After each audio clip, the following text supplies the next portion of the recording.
হরে কৃষ্ণ।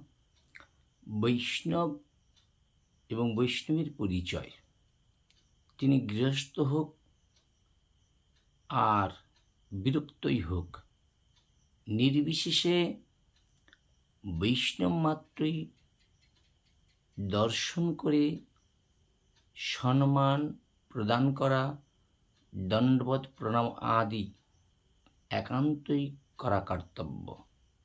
আর প্রণামাদি না করিলেই অপরাধ হইবে।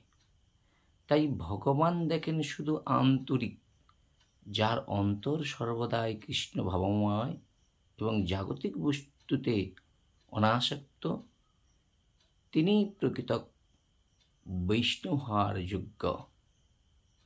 বাঞ্ছাকল্পতরুভ্যশ্চ কৃপা সিন্ধুভ্য এব চ পতিতানাং পাবনেভ্যো বৈষ্ণবেভ্যো নমো।